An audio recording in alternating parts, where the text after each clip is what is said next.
उड़ीसा में हुआ है और लेटेस्ट चंडीगढ़ में हुआ है। स्वतंत्रता के बाद केवल 3 स्थानों पर निजीकरण हुआ है, जो मुंबई में है, कोलकाता में है, अहमदाबाद में है, गांधीनगर में है, वह बहुत पुराना है। जो नया निजीकरण हुआ है वह केवल 3 स्थानों का हुआ है। 1998 में उड़ीसा में हुआ है, 2002 में दिल्ली में हुआ है और अभी 2025 में 1 फरवरी को चंडीगढ़ में हुआ है। आई एम सॉरी, 3 साल पहले दादरा नगर हवेली दमन एंड दीव में हुआ है। बस इतने निजीकरण हुए। तो निजीकरण के बाद क्या क्या फ़र्क पड़ेगा, बस वही चीज़ मैं आपको बताऊंगा। कोई लंबा चौड़ा भाषण करने नहीं आया हूँ यहाँ पर। क्या फ़र्क पड़ेगा निजीकरण के बाद? अभी निजीकरण हो रहा पूर्वांचल का और दक्षिणांचल का। तो हम लोग इंजीनियर्स हैं, ये कॉलोनी इंजीनियर्स की कॉलोनी, इंजीनियर्स का कॉमन कैडर है और ये कैडर डिस्कॉम का नहीं है, यह यूपीपीसीएल का कैडर है, जिसमें ट्रांसको भी है, जिसमें डिस्कॉम भी है, जिसमें अदर ऑफिसेज भी हैं, शक्ति भवन है, सब कुछ है। यह एक कॉमन कैडर है और हम में से कई लोग कहीं से नौकरी छोड़ के आए होंगे और या हमारे सामने एक से ज़्यादा नौकरी के ऑफ़र रहे होंगे, तो हमने उसमें सेलेक्ट किया होगा कि कौन सी नौकरी करें। यूपीपीसीएल की नौकरी हमें इसलिए अच्छी लगी होगी क्योंकि यहाँ पर प्रमोशन अपॉर्चुनिटीज़ अच्छी है, क्योंकि यहाँ पर सैलरी अच्छी है, क्योंकि यहाँ पर एसोसिएशन इतनी मजबूत है, जो देश की सबसे मजबूत एसोसिएशन मानी जाती है अभियंता संघ। तो वह एसोसिएशन अम्ब्रेला देती है और सम्मान के साथ हम जी सकते हैं, सम्मान के साथ रह सकते हैं। यही मोटी मोटी बातें दिमाग में आई होंगी। और एक झटके में जब 2 डिस्कॉम निकल रहे हैं, 42 डिस्ट्रिक्ट एक झटके में निकल रहे हैं, तो हमारा कैडर छोटा होने जा रहा है। और कितना छोटा होने जा रहा है उसकी कल्पना आपको नहीं हुआ, भी मैं बता दे रहा हूँ। यह 2 डिस्कॉम बिक नहीं रहे हैं, इन 2 के 5 टुकड़े किए जा रहे हैं। वाराणसी के 5 टुकड़े होंगे, वाराणसी डिस्कॉम, गोरखपुर डिस्कॉम और प्रयागराज डिस्कॉम। आगरा के 2 टुकड़े होंगे, आगरा डिस्कॉम और झांसी डिस्कॉम।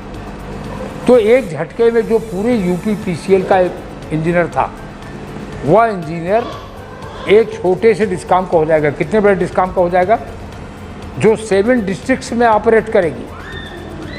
अभी हम कहाँ ऑपरेट कर रहे हैं? 75 डिस्ट्रिक्ट में ऑपरेट कर रहे हैं। और केवल 75 डिस्ट्रिक्ट में ऑपरेट नहीं कर रहे हैं, ट्रांसको भी है और जनरल कैटेगरी भी है, यूपीपीसीएल भी है, जनरल वर्क भी है। तो एक झटके में हम 7 जिले के एम्प्लाई होने जा रहे हैं। करेक्ट? यहाँ तक ठीक है। और 7 जिले के जब हम एम्प्लाई हो जाएंगे, तो जैसे यह पावर है किसी भी लाइसेंसी को, हम लाइसेंसी है, हमको पावर है कि हम अपने डिस्कॉम को 3 टुकड़े में बांट रहे हैं। वाराणसी डिस्कॉम बांट रही है ना। इसी प्रकार से जो नया लाइसेंसी होगा उसको यह अधिकार होगा कि वह 7 जिलों में अपनी कंपनी को बांट दे। देखिए, प्लेयर्स बहुत कम है पावर सेक्टर में, बड़े साफ शब्दों में बता रहा हूँ आपको। माल बहुत है, खरीदार बहुत कम है, लिमिटेड खरीदार। कौन कौन खरीदार है? टाटा पावर है, रिलायंस पावर अब नहीं है, टाटा पावर है, टोरेंट पावर है, अदानी पावर है। मेन तो यही है, गोयनका है। मेन 4 यही हैं, बाकी छोटे मोटे एसआर हैं, ये सब भी हैं जो। तो यह 4 जो 6-7 जो मेन प्लेयर हैं, देश तो बहुत बड़ा है ना, उनके पास इतनी मैन पावर नहीं है कि वह 7 जिलों को भी चला सकें। बड़े साफ शब्दों में आपको बता रहा हूँ, यह जानकारी मेरे पास है। कहाँ से है? क्योंकि हमारे इंजीनियर्स अर्स्टवाइल दिल्ली विद्युत बोर्ड के, वह टाटा पावर में काम करते हैं दिल्ली में, तो वह वहाँ से जानकारी देते रहते हैं। यह भी जानकारी आपको दे दूं कि टाटा पावर के लोग जो दिल्ली में काम कर रहे हैं, 2020 में भी उनके पोस्टिंग आर्डर इशू कर दिए गए थे बनारस के लिए, और अभी भी उनके पोस्टिंग आर्डर इशू कर दिए गए हैं कि तुम्हें वहाँ काम करना है। उनका एक डायरेक्टर भी अपॉइंट हो गया है, उसका नाम है जावेद सलीम। वह बनारस में ही रह रहा है, अपना जो भी काम करना है उसको तोड़ फोड़ करने के लिए उस सारे कार्य में वो व्यस्त होगा, लगा होगा वो आदमी। तो वह डिस्काम जो 7 जिलों की बनेगी, वह 7 नए डिस्काम बना सकती है। यही प्लान है वहाँ टाटा का प्लान तो मैं बता दूँ आपको, जो जानकारी मिली। वह 7 नए डिस्काम बना देगी तो आप एक जिले के कर्मचारी होकर रह जाएंगे। फिर आपका कौन सा प्रमोशन होने जा रहा? करेक्ट, यहाँ तक बात समझ में आई? नहीं होने जा रहा ना। अरे बड़ी सिंपल लैंग्वेज में समझा दूँ, हम लोग इंजीनियर हैं, हम 1 लाख करोड़ की कंपनी में इस समय काम कर रहे हैं, जिसका टर्नओवर कितना है? 1 लाख करोड़ का है। ट्रांसको, डिस्काम, इनको सबको मिला दीजिए, it is more than 1 lakh crore. 1 lakh crore के टर्नओवर की कंपनी में हम काम कर रहे हैं, और अगर एक जिले का एम्प्लॉय हमको बना दिया जाएगा तो हम कुछ लाख की कंपनी के एम्प्लॉय होकर रह जाएंगे। इससे ज़्यादा बताने के लिए कुछ नहीं। चेयरमैन साहब कहते हैं कि हमारे पास आ जाए जिसको समझना हो, हमारे पास आ जाए, हम समझा देंगे कि सेवा शर्तों पर कोई असर नहीं पड़ रहा है। अरे हम 1 लाख करोड़ की कंपनी के एम्प्लॉई हैं, और हम एम्प्लॉई होने जा रहे हैं कुछ लाख रुपए की कंपनी के लिए, या कुछ करोड़ रुपए की कंपनी के, और आप कह रहे हैं हमारे सेवा शर्तों पर असर नहीं पड़ने जा रहा। The whole career is going to be blocked. नौकरी जाएगी नहीं जाएगी वो बात अभी मैं नहीं कह रहा हूँ, पूरा करियर हमारा समाप्त होने जा रहा है। यूपीपीसीएल में एक इंजीनियर नौकरी ज्वाइन करता है तो उसका सपना होता है वो चेयरमैन यूपीपीसीएल की पोस्ट से रिटायर होगा, यह सपना लेके आता है। और यहाँ जिस पोस्ट पर है, न केवल उससे रिटायर होने जा रहा है। What happened in Delhi, what happened in Orissa, वह अपने केडर के लोग ले आए जो बहुत जूनियर लोग हैं, और सारी टॉप पोजीशंस को वही लोग एक्वायर करते हैं, सारी टॉप पोजीशंस। दिल्ली में निजीकरण के 1 साल के बाद 55% कर्मचारियों ने रिटायरमेंट लिया, 55% 1 साल के बाद दिल्ली में लिया, क्योंकि उनको लगा इन वर्किंग कंडीशंस में हम काम नहीं कर सकते। वह रिटायरमेंट लेके फिर भी भीख का कटोरा उनको नहीं पकड़ना पड़ा, क्योंकि उनको पेंशन मिलती थी। दिल्ली में कब निजीकरण हुआ है? 2002 में, और पेंशन कब समाप्त हुई है? 2004 में। तो उनको पेंशन मिलती थी, 100% एम्प्लॉइज को पेंशन मिलती थी जब दिल्ली का प्राइवेटाइजेशन हुआ, तो उनको ये दिक्कत नहीं थी कम से कम। लेकिन 50, इसके हमारे पास डाटाज हैं, 55% एम्प्लॉइज रिटायरमेंट लेके चले गए। लेकिन चंडीगढ़ में क्या हुआ? चंडीगढ़ में 30 जनवरी को एक ऑर्डर किया गया कि 1 फरवरी से प्राइवेट कंपनी टेक ओवर करेगी, और जिनको रिटायरमेंट लेना है वह 30 जनवरी की रात के 12 बजे तक ले लें, नहीं तो हम उनको रिटायरमेंट भी नहीं देंगे। घबराहट में चंडीगढ़ में 45% लोगों ने निजीकरण के पहले ही रिटायरमेंट दे दिया। On 30 January more than 200 employees, 500 employees थे चंडीगढ़ में, 200 से 220 एम्प्लॉइज ने रिटायरमेंट ले लिया। 30 जनवरी को ले लिया, डर के मारे रिटायरमेंट। किन 220 लोगों ने ले लिया? जिनको पेंशन मिलेगी। समझ रहे हैं आप मेरी बात? जो उन्होंने नहीं लिया जिनको पेंशन नहीं मिलनी है, क्योंकि रिटायरमेंट लेके जाए कहाँ? कई लोग ये कहते हैं, हमें समझाते हैं कि गवर्नमेंट ने तय कर लिया तो गवर्नमेंट तो निजीकरण करेगी। ठीक है, गवर्नमेंट इज़ गवर्नमेंट, लेकिन गवर्नमेंट पर हमारी भी गवर्नमेंट है, हम लोग ने भी चुना है गवर्नमेंट को, अपनी बात कहने का हक तो है ही हमें। और हमने 2018 में भी निजीकरण वापस करवाया, 2020 में भी वापस करवाया, 1993 से हम वापस करा रहे हैं निजीकरण। तब भी गवर्नमेंट थी, आज भी गवर्नमेंट्स हैं, तो गवर्नमेंट से हमें कोई इतराज़ नहीं है। गवर्नमेंट हमारी गवर्नमेंट है, उसके सामने हम अपनी बात रख रहे हैं, उसको रखने के अपने तरीके हैं, और जो भी लोकतांत्रिक तरीके हैं उनको सबको हम लोग अपना रहे हैं। लेकिन यह कहना लोगों का तर्क कि आप यह निगोशिएट करिए कि हम लोग गवर्नमेंट एम्प्लॉय बन जाएं, आप लोगों के बीच में भी ये बात आई होगी, नहीं सुना आपने कि गवर्नमेंट के एम्प्लॉय हम बन जाएं और निजीकरण हो जाए तो कोई दिक्कत नहीं है।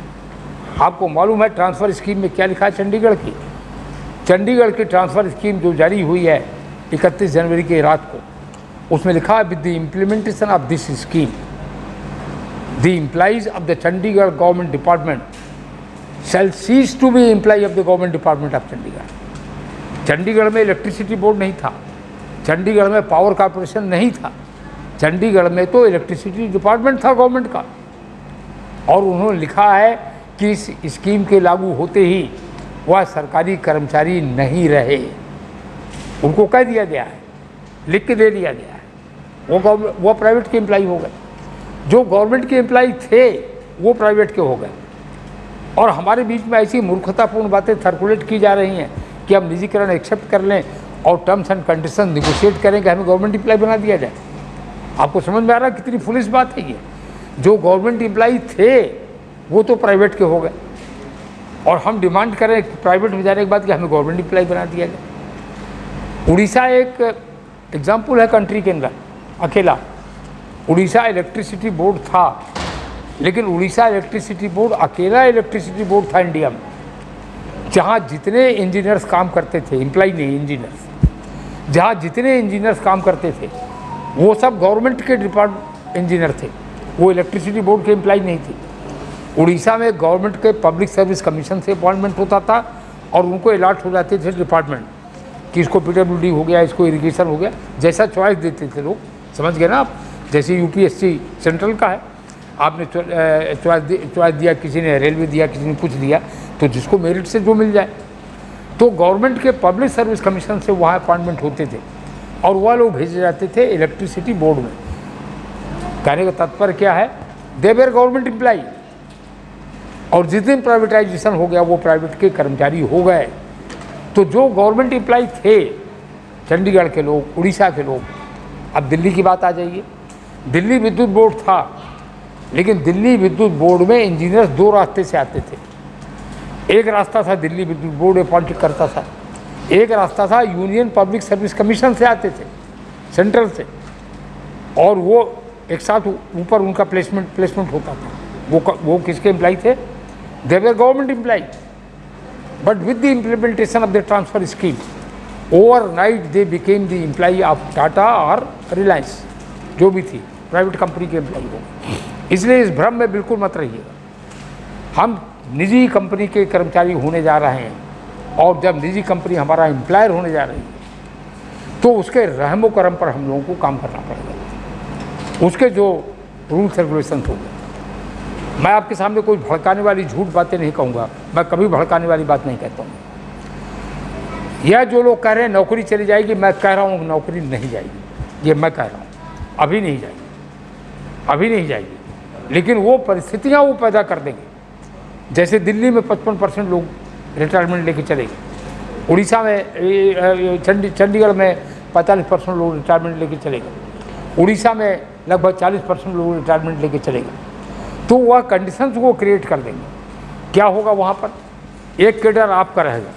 जैसे मान लीजिए जो लोग पूर्वांचल में है, दक्षिणांचल में है, उन्होंने प्राइवेट कंपनी की नौकरी एक्सेप्ट कर लिया, तो प्राइवेट कंपनी उनको निकाल नहीं सकती सीधे, but private company will create the conditions कि जिसमें आप खुद छोड़ के जाएँ।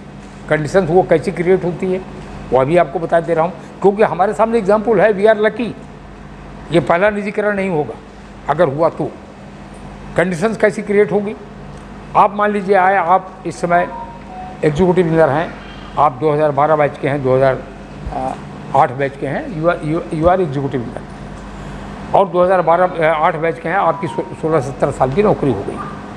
आपके ऊपर वाली पोजीशंस पर प्राइवेट कंपनी, यही उड़ीसा में है, यही दिल्ली में, पता कर लीजिए आप, वह अपने कैडर के लोग लाएंगे।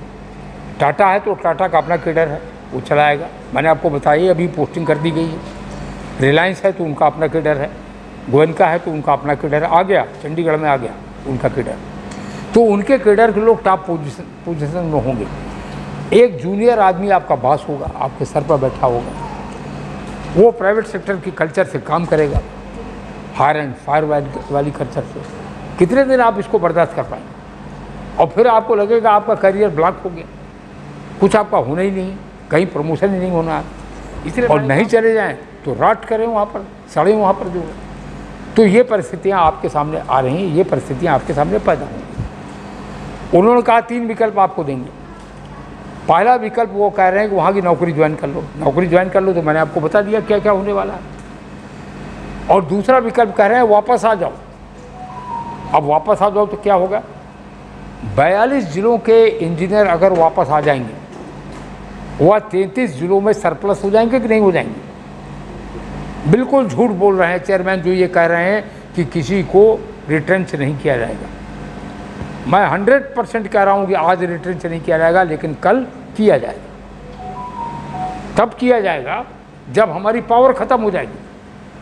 आज हमारी पावर है, हम लोग आज ऐसे 5 मुट्ठी एक है। जब इसमें से 3 मुट्ठी निकल जाएंगी तो केवल 2 उंगली से मुट्ठी नहीं बनती।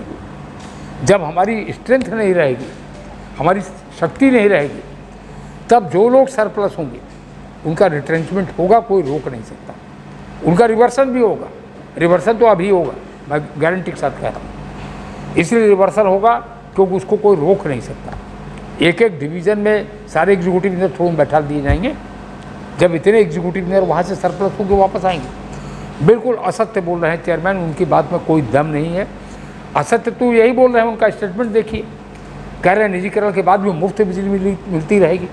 आपको मुफ्त मिलती है क्या? किसको मुफ्त मिल रही है? उनका रिटर्न स्टेटमेंट है, आप पढ़िए तो उसी लेटर में लिखा है, जो लेटर उन्होंने चीफ सेक्रेटरी को और डीएम्स को लिखा है।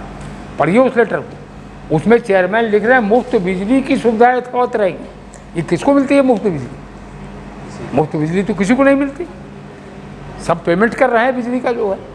लेकिन यह भी बदनाम करने का एक तरीका है। तो हमारा ऐसा मेडिकल रिइंबर्समेंट है, ऐसा हमारा टर्मिनल बेनिफिट में कंसेशनल रेट ऑफ इलेक्ट्रिसिटी है, जो जब तक कर्मचारी जीवित है, रिटायरमेंट के बाद भी जब तक जीवित है तब तक उसको मिलेगा। ऐसा पूरे हिंदुस्तान में कहीं नहीं। उसके आगे क्या है? अगर कर्मचारी पेंशनर है और उसकी डेथ हो जाती है तो उसके स्पाउस को मिलेगा। ये देश भर में कहीं नहीं है, मैं रिपीट कर रहा हूँ, उसको सुन लीजिए ध्यान से। ये कोई प्राइवेट कंपनी देगी? अभी हम लोगों को पेंशन, जो जिनको पेंशन मिलती है, आपको नहीं मिलती है, लेकिन जिनको मिलती है, केवल आपके नॉलेज के लिए बता रहा हूँ, जिनको पेंशन मिलती है गवर्नमेंट ट्रेजरी से मिलती है पेंशन। कैसे मिलती है गवर्नमेंट ट्रेजरी से? गवर्नमेंट नहीं देती है। गवर्नमेंट ने तो रिस्पॉन्सिबिलिटी लिया था 14 जनवरी 2000 तक के सारे पेमेंट की। उसके बाद का क्या सिस्टम है? उसके बाद का सिस्टम ये है कि अगर कोई कर्मचारी 2000 के बाद काम कर रहा है तो 19.05% उसके पे और डीए का वो पेंशन के लीव में एम्प्लॉयर को देना पड़ता है। तो यूपीपीसीएल वह अमाउंट देता है, गवर्नमेंट को देता है, तब ट्रेजरी से पेंशन मिलती है। यह अमाउंट प्राइवेट कंपनी नहीं देगी। क्यों नहीं देगी? बड़ी सिंपल बात है। वो कहेगी प्राइवेट कंपनी कि हमने आपको अपॉइंट नहीं किया है, this is not my liability, हम क्यों ये पैसे, ये उनको बता दीजिएगा जो लोगों को पेंशन मिलनी है। वो कहेंगे ये हमारी लाइबिलिटी नहीं है, हम इसका भुगतान क्यों करें। तब जानते क्या होता है? दिल्ली में जो बिजली का बिल है, दिल्ली का, उस बिजली के बिल में कई हेड हैं, 18 हेड हैं, जो फिक्स चार्जेस और वेरिएबल चार्जेस लिखे रहते हैं बिजली के। वो मिसनोवर है, भ्रामक है। उसके नीचे कई हेड हैं, इसका पैसा जोड़ो, इसका पैसा जोड़ो, इसका पैसा जोड़ो। एक बड़ा मज़ेदार हेड है उसमें लिखा है कि बिजली कर्मचारियों की पेंशन के भुगतान के लिए बिल का 7% सरचार्ज। तो पेंशन के भुगतान के लिए आम उपभोक्ताओं से वो पैसा लेती है। क्यों लेती है? क्योंकि मैंने अभी आपको बताया प्राइवेट कंपनी ने कह दिया हम यह पैसा नहीं देंगे। तब ये उसका सलूशन निकाला गया कि कंज्यूमर से उस पैसे को लिया जाए। तो बड़ी हाई तो वह मचने वाली है प्राइवेटाइजेशन के बाद। इसलिए ज़्यादा लंबी बात नहीं करूँगा।